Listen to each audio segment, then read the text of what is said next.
À la une de cette édition, pénurie d'huile alimentaire au Burkina.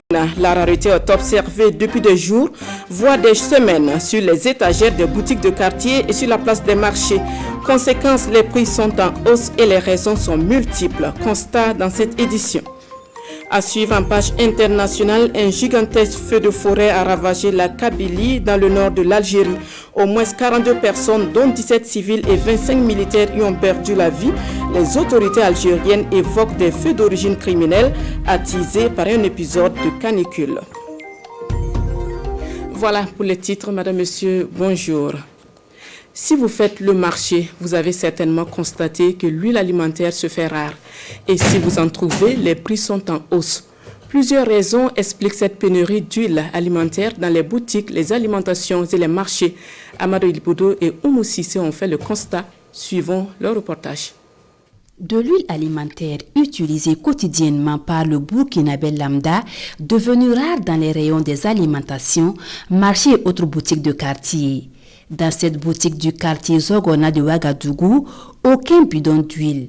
Et le gérant attend d'être livré depuis plus d'un mois en huile importée ou produit au Burkina Faso. Toutes ces démarches sont restées infructueuses. Et la raison de cette pénurie, il ne saurait nous l'expliquer. Ce commerçant du marché Nabia, lui non plus n'a aucune explication par rapport à cette pénurie d'huile alimentaire. Vraiment, si nous dit que nous connaissons comment ça devient, comment on ne peut pas savoir. On va dire non. Bon, les savoirs comme ça ne suffit pas. Donc souvent on va les savoir, mais il n'y en a pas. Autre lieu, autre réalité. Dans cette alimentation, quelques bouteilles d'huile importées sont proposées aux clients, mais beaucoup plus chères pour la bourse des citoyens lambda. Aucune trace de l'huile produite au Burkina Faso. Rien non plus chez ce grossiste. Je n'ai pas de stock comme ça disponible, mais chaque fois que notre stock arrive, nous le vendons immédiatement. Dès que nous avons un approvisionnement, donc immédiatement les gens payent. Conséquence, le litre d'huile autrefois vendu à 650 francs ou 700 francs est passé à 1100 francs CFA.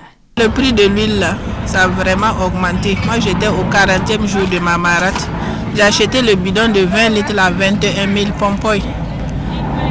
À quelques kilomètres de Boromo, là. J'ai acheté ça là-bas. Et je suis arrivé à Ouaga, mon huile est finie, je viens pour chercher de l'huile. Ici, on dit que c'est 20 000 francs. Si on va calculer le 20 litres à 20 000, là, ça représente de 1000 francs. Il faut de vendre à 1100 francs. Si on ne sait pas 1100, ça ne va même pas arriver. Parce qu'on a des sachets à mettre. Les sachets de tout ça, c'est en CETA. Tu achètes les sachets de sachets blancs et sachets noirs. Tu dois calculer tout ça là. Quand on vend à 1100 francs même, bon, souvent quand on calcule même ça ne va même pas. Des difficultés d'importation liées à la pandémie du Covid-19, une hausse des cours à l'international, une production interne qui couvre à peine 15% des besoins et également plombée par la situation sécuritaire. La situation actuelle du marché des huiles de consommation au Burkina Faso résulte de plusieurs facteurs. L'huile alimentaire de marque Savor a pour matière première pour la production la graine de coton. Alors que ce sont des matières premières qui ne sont pas extensibles. Vous savez que depuis un certain nombre d'années, notre pays vit une situation insécuritaire sans précédent. Et du coup, des zones comme la zone de l'Est, qui étaient des zones essentiellement très fortes en production cotonnière, se sont vues, et donc dans certaines zones, certains départements, la population s'est déplacée. C'est pour dire tout simplement qu'avec la matière première que nous approvisionnons, elles ne permettent pas d'assurer la demande nationale. Les coûts de l'huile ont un peu flambé à l'international, et ce qui a fait que les besoins de consommation sont tournés tous vers la consommation de l'huile naturelle de SNCTEC. Donc ça fait que cette huile est devenue aussi rare. Mais au niveau de la SNCTEC, on rassure, le prix de l'huile sortie des usines n'a connu aucune hausse. La SNCTEC est la seule société en matière de production de produits alimentaires, donc ces prix sont homologués par un arrêté du ministère de l'Industrie, du Commerce et de l'Artisanat qui fixe les prix de vente maximum autorisés, les PVMA au détail, comme suit. le bidon de 20 litres est vendu à 16 500 francs, toutes taxes comprises, au prix détail. Le paquet de 4 bouteilles PET de 5 litres, qu'on appelle couramment les paquets de 4 x 5, c'est-à-dire 4 bidons, donc chaque bidon contient 5 litres, est vendu au prix détail à 20 000 francs. À la tension liée à l'approvisionnement s'ajoute donc la spéculation et c'est le consommateur en bout de chaîne qui en fait les frais. Les regards des demi-grossistes, détaillants et consommateurs sont désormais tournés vers les importateurs d'huile alimentaire. Car si rien n'est fait pour rendre disponible l'huile, le prix connaîtra encore une hausse selon ces commerçants.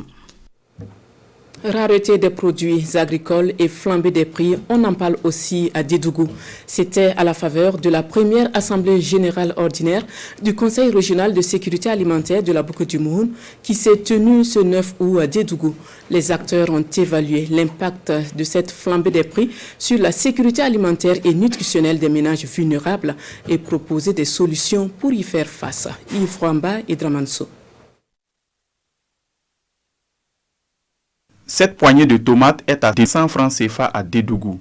De façon générale, les prix des denrées alimentaires sont en augmentation.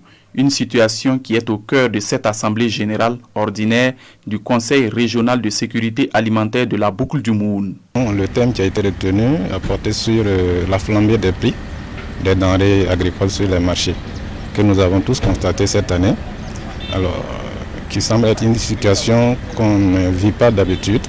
Alors donc le Conseil va se pencher pour faire l'état des lieux, comment les prix ont évolué sur les marchés, pourquoi il y a eu cette flambée et surtout faire des propositions pour qu'à l'avenir on puisse prévenir ce genre de flambée qui impacte négativement la sécurité alimentaire des populations et notamment celles les plus vulnérables. Le Conseil régional de sécurité alimentaire est un cadre de concertation dont les décisions permettent d'améliorer la disponibilité et la stabilité des prix de certaines denrées de première nécessité. Les résultats de ce cadre qui permettent donc d'alimenter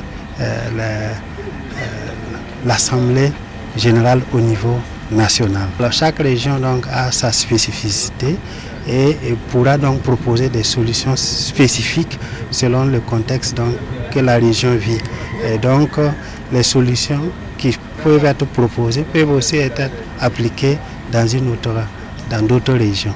Dans la Boucle du Moun, 19 boutiques témoins offrent des denrées à prix subventionné. Cette assemblée générale permet la prise d'autres mesures et la maîtrise de l'information sur la sécurité alimentaire. Dans un tout autre registre, une autre étape vient d'être franchie dans le processus d'opérationnalisation de l'assurance maladie universelle. La nomenclature générale des actes des professionnels de santé est en passe d'être validée au cours d'une rencontre qui se tient à Ouagadougou. Les documents contiennent tous les types de prestations sanitaires et est assorti d'un système de tarification qui servira de base pour les remboursements. Explication avec Urbain Benito Somé et Sanoua Christine Koulibaly. Il est question à cette rencontre de 2 jours de l'examen et de la validation de l'un des outils de gestion de la Caisse nationale d'assurance maladie universelle, la nomenclature générale des actes des professionnels de santé. C'est sur la base de ce référentiel que les remboursements sont effectués. Lorsque nous allons payer les prestations de soins dans les formations sanitaires au profit de nos bénéficiaires, nous nous assurons que tous les actes que nous payons sont référencés dans notre nomenclature. Cette nomenclature générale sera assortie d'un système de tarification. C'est utile pour l'assurance maladie, certes, parce que ça oriente l'achat des prestations de soins pour les bénéficiaires, mais c'est utile aussi pour le système de santé, parce que ça permet déjà de moderniser la pratique. Nous avons un document, un référentiel unique. Et puis ça harmonise, ça évite les inéquités dans l'achat des prestations de soins parce que par niveau de formation sanitaire, on n'achète pas toujours les prestations au même coût. Parallèlement à cette étape, l'une de conception et d'opérationnalisation de la Caisse nationale d'assurance maladie universelle se poursuit sur le terrain, la phase pilote. Et à ce jour, plus de 65 000 personnes vulnérables sont enrôlées. Depuis le 10 août à Ouagadougou, des hommes et femmes de médias sont à l'école de la planification familiale et de la santé sexuelle et reproductive. En 72 heures donc, ces journalistes et blogueurs vont prendre connaissance des avancées et défis en la matière. Et c'est l'unité de coordination du partenariat de Ouagadougou qui est à la manœuvre en collaboration avec l'ONG Population Council. Détail avec Paul-David Bambara et bienvenue Tansa. Ils sont une quarantaine de blogueurs et de journalistes ressortissant des 9 pays membres du partenariat de Ouagadougou. Ils sont ici pour approfondir leurs connaissances sur la santé sexuelle et reproductive et la planification familiale. Pour l'unité de coordination du partenariat de Ouagadougou, ces hommes et femmes de médias représentent des partenaires stratégiques. Au moyen de leurs plumes, ils auront sorti de cette rencontre la responsabilité d'expliquer aux populations les bienfaits de la planification familiale et son impact sur le développement. Nous avons pensé pouvoir tenir cet atelier afin de mettre à niveau les journalistes et les femmes et hommes de médias sur les défis que nous rencontrons toujours, particulièrement dans la zone du Sahel, par rapport à l'impact de la Covid sur les soins et la santé maternelle et reproductive. Mais également de pouvoir célébrer les avancées, parce qu'il y en a beaucoup, il y en a pas mal dans cette région dont nous sommes très fiers, et permettre justement à ces journalistes de pouvoir relayer ces informations au niveau des populations cibles. L'ambition est d'atteindre au moins 13 millions d'utilisatrices de contraceptifs d'ici à l'horizon 2030 dans les pays membres du partenariat de Ouagadougou. Nous pensons qu'en adhérant au partenariat de Ouagadougou et en travaillant pour relever le défi que nous visons d'ici 2030, nous pourrons même dépasser nos attentes et faire en sorte que nous puissions utiliser la planification familiale pour améliorer la santé de la famille. Cette rencontre constitue une activité préparatoire à un concours d'excellence en production journalistique sur la santé sexuelle et reproductive et la planification familiale. Troisième du genre, elle fait suite à celle de Dakar et de Bamako, respectivement tenues en 2014 et en 2017. L'Ordre des pharmaciens du Burkina est à la recherche de stratégies pour renforcer ses officines. Ses membres étaient face à la presse ce 10 août à Ouagadougou pour fournir des informations sur le fonctionnement des officines et la contribution des pharmaciens à la lutte contre le Covid-19. L'Ordre entend aussi participer à rendre les médicaments accessibles à tous. Résumé de la conférence de presse avec Adam Angiti et Vincent Chendrebego. Les pharmaciens basés dans la région du centre et membres de l'Ordre national des pharmaciens du Burkina Faso face aux hommes de médias. L'objectif de la présente rencontre est d'informer les populations sur les activités de l'Ordre, le fonctionnement des officines et la contribution des pharmaciens de la région à la riposte contre la pandémie du Covid-19 sont les sujets largement abordés lors des échanges. Notre organisation n'est pas restée en marge des mesures multisectorielles prises par le gouvernement afin de riposter contre la maladie.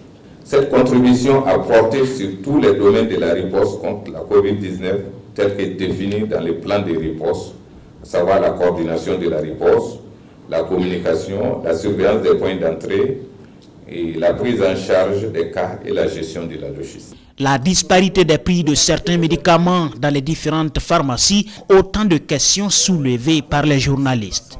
La différence des prix peut se situer au niveau des différents grossistes dans un premier temps. En cas de rupture au niveau national, il y en a qui trouvent des moyens pour faire venir les produits en urgence. On se retrouve avec des prix exagérés des fois.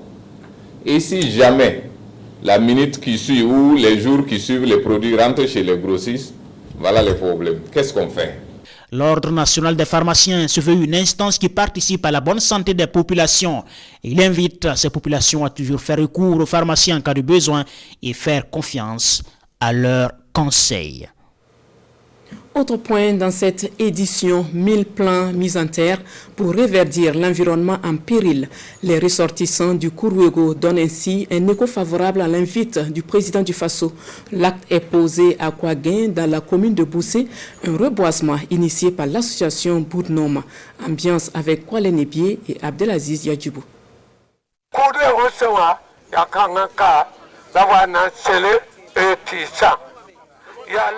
L'appel du président du Faso à planter utile a eu un retentissement à Kaoguin, village de Boussé dans la province du Kourouégo. À l'image de ce jeune couple qui avance jeune plante en main pour traduire son attachement à la restauration de l'environnement, ils sont nombreux les éco-citoyens de Kourouégo et d'autres contrées du plateau central qui ont rallié Kaogé pour y mettre en terre des plants. Une vingtaine d'espèces végétales dont des arbres économiquement bénéfiques et aux vertus nutritives et thérapeutiques pour enrichir la biodiversité. L'initiative, encadrée techniquement par les services compétents des eaux et forêts, est portée par l'association Bournoma. Nous, étant jeunes, voulant le développement de notre village, nous avons planté plus de 1000 arbres. Nous allons également, avec l'accompagnement du parrain, nous allons travailler de concert avec les paysans à la survie de ces plantes que nous allons mettre en terre aujourd'hui. Aux côtés de l'association Bournoma, des autorités administratives et forces vives du Kourouégo se sont investis pour la réussite de cette opération de reboisement. En tout cas, aujourd'hui, c'est un grand jour pour la province du Kourouégo parce que nous sommes en train de répondre à l'appel du président du Faso. C'est un bon temps pour nous de voir comment reboiser également notre province. Le parrain qui promet un accompagnement pour la survie des plantes. Il y a de cela un an, à l'initiative des opérateurs économiques du plateau central, nous avons planté au total plus de 1000 arbres. Et sur ce site, on a pu faire une récupération au moins de 50%. J'ai décidé, à m'y engager personnellement, de faire une clôture pour protéger ces plantations et deuxièmement de faire un forage. L'objectif visé à terme par les initiateurs de l'événement, c'est de faire de ce site un bosquet économique pour les populations environnantes et attractif pour les amoureux de l'environnement. Dans le même élan de créer les conditions d'une vie saine, le haut-commissaire de Kourouégo, donnant lui-même l'exemple, a invité les populations à se faire vacciner contre le Covid-19. Du sport, dans cette édition, nous parlons du Tour du Faso. Annulé l'année dernière pour raison de la pandémie de Covid-19, le Tour du Faso, 33e édition, aura bel et bien lieu cette année. L'événement va se dérouler du 29 octobre au 7 novembre et déjà, le Comité national d'organisation se met en place. Il a pour mission de faire de l'édition 2021 un grand succès. L'installation du comité avec Moussa Ouedraogo et Alain Didier Compaoré. Cette poignée de main entre le ministre des Sports et des Loisirs et le président de la Fédération burkinabé de cyclisme a un double sens. Elle symbolise la fin de l'incompréhension entre les deux institutions d'une part et l'effectivité de la mise en place du Comité national d'organisation du 3e Tour international du Faso d'autre part. Plus qu'un symbole, l'installation d'aujourd'hui marque le début d'une course. Que dis-je? D'un sprint. Donc l'arrivée sera jugée le 7 novembre prochain. Nous sommes à moins de 3 mois de ce grand rendez-vous cycliste africain et mondial. Le temps nous est compté et nous devons aller vite et bien. Car le Tour du Faso 2021 doit être l'un des meilleurs sur tous les plans, notamment la qualité de l'organisation, la qualité des participants et les résultats des étalons cyclistes. Nous devons aussi réussir cette fête du cyclisme pour prouver au reste du monde la capacité de résilience des Burkinabés et montrer à ceux qui en doutent encore que le Burkina Faso est bien fréquentable. Pour le ministre Nana, chaque membre du comité national d'organisation doit avoir à l'esprit le sens élevé du travail bien fait. Vous avez tous été choisis dans vos domaines respectifs pour vos compétences avérées et votre sens élevé du travail bien fait. La nation vous regarde et compte sur vous. Le comité est présidé par Ahmed Iyas Bereoudgou, par ailleurs président de la Fédération burkinabé de cyclisme. C'est mon tout premier Tour du Faso, ce 33e tour. Je pense tout simplement, j'ai la chance parce que tout simplement, j'ai carrément une équipe qui est très ancienne. Et notre premier truc, c'est carrément d'abord faire le programme et se mettre aussi en travail. Il compte apporter une innovation au tour. Il y a eu beaucoup de tours qui ont fait, on n'a pas associé toujours les femmes. Donc c'est là que le ministre a dit forcément, si on parle de cyclisme, vraiment on parle des femmes aussi. Donc voilà pourquoi vous avez vu que les femmes doivent prendre aussi, participer à ce tour 2021. Le Tour international du Faso 2021 prendra son envol le 29 octobre prochain à Banfoura et l'arrivée le 7 novembre à Ouagadougou. Hors de chez nous, au moins 42 personnes, dont des militaires et des civils, ont succombé en Algérie dans des incendies qui ont ravagé la Kabylie dans le nord du pays. Le ministre algérien de l'Intérieur parle d'incendies d'origine criminelle et attisés par un épisode de canicule. Suivant. Rarement brasier n'est filmé d'aussi près. À moins de 100 mètres de là, les flammes sont en train de dévaster des flancs entiers de montagnes à Tizi Ouzou, l'une des villes les plus peuplées de Kabylie.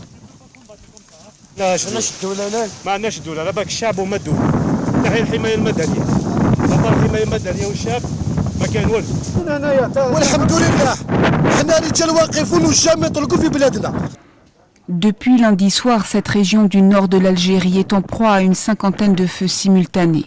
D'après le ministre de l'Intérieur, ils sont d'origine criminelle. Les feux ont déjà fait plusieurs morts. Ils sont attisés par les très fortes chaleurs, jusqu'à 46 degrés ce mardi, et les vents violents qui sévissent dans la zone. D'autres feux ont été découverts aux alentours de Sétif et Gigel et dans une dizaine d'autres villes. La radio publique algérienne a déjà annoncé mardi l'arrestation de plusieurs pyromanes à Médéa dans le nord, où un incendie s'est aussi déclaré. Des renforts de la protection civile sont en train d'arriver de plusieurs villes côtières et d'Alger pour aider à l'évacuation des habitants et à l'extinction des feux. Les parutions du jour se prononcent sur la sortie médiatique de l'Ordre des pharmaciens du centre. Elles se sont également intéressées à la sortie des employés des médias privés pour encore réclamer la mise en œuvre de la convention collective. Autre sujet évoqué par nos confrères de la presse écrite, la suite du procès des présumés terroristes au tribunal de grande instance Ouaga 2. Lecture croisée des journaux avec Boukari Ouedraogo. Au deuxième jour du premier procès de présumés terroristes, Adama Nakanabo Orpailleur et Abdoulaye Diko, éleveur, étaient à la barre de la chambre correctionnelle spécialisée dans la répression des actes terroristes, nous informe l'observateur Palga. Un procès qui a donné le verdict suivant, 20 ans de prison ferme pour les deux terroristes, nous précise le quotidien. Ces deux terroristes étaient membres du groupe Ansarul Islam, Ranchéri Sidouaya. À Bobo Dioulasso également un procès, mais cette fois est appelée à la barre une belle-sœur qui a brûlé à l'huile chaude l'épouse de son défunt frère, nous apprend l'Express du Faso. Du côté des médias privés, le temps monte et les agents de ces médias qui donnent de la voix pour réclamer l'application de la convention collective mentionnent le pays. Une sortie pour réclamer les meilleures conditions pour les travailleurs des médias privés et d'ailleurs, il le fallait car l'horizon pour ces employés des médias privés demeure sombre, martèle aujourd'hui au Faso. C'est connu, les prix des produits pharmaceutiques diffèrent d'une pharmacie à une autre, ce qui a poussé l'Ordre national des pharmaciens de la région du centre à monter au créneau, nous confie le pays. Le journal poursuit et met en relief les propos du docteur Nedie Nao qui stipule que la différence des prix des produits dans les officines ne dépend pas forcément des pharmaciens. C'est tout pour ce journal de 13h. Les informations en langue nationale, c'est à partir de 14h. Merci de votre fidélité au programme de la RTB.